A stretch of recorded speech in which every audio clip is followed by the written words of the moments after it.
বা এই ব্যাপারে আসলে বা এখনো কোনো সিদ্ধান্ত গৃহীত হয়নি। পরবর্তীতে কোনো সিদ্ধান্ত গৃহীত হলে আমরা আপনাদেরকে জানাতে পারবো।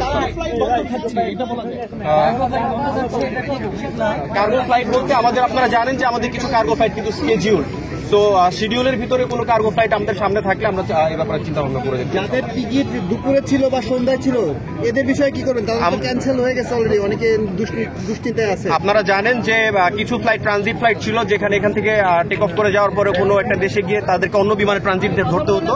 এই ধরনের ফ্লাইটগুলো যেগুলো ক্যান্সেল হয়েছে সেই ব্যাপারে এয়ারলাইন্স এবং সিভিল এভিয়েশন কর্তৃপক্ষ কিন্তু কোঅর্ডিনেশন করার চেষ্টা করছে।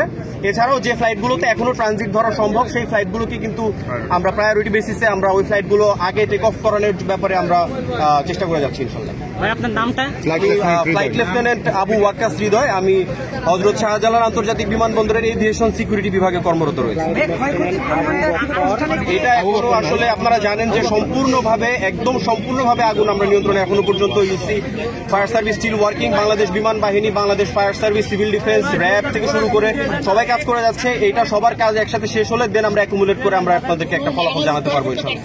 এখন পর্যন্ত আমাদের 37টা ইউনিট কাজ করেছে এবং এর মধ্যে এখন পর্যন্ত আমাদের জানা মতো কোনো নিহত নাই। আর আমরা 9:18 সময় আগুন নিয়ন্ত্রণে নিয়েছি। বর্তমানে আমরা নির্বাপনের কাজ করছি। আগুন আমাদের সম্পূর্ণ নিয়ন্ত্রণে আছে। আগুন আর বাড়ার কোনো সম্ভাবনা নাই। আমরা এখন শুধু নির্বাপনের কাজটা করে যাচ্ছি।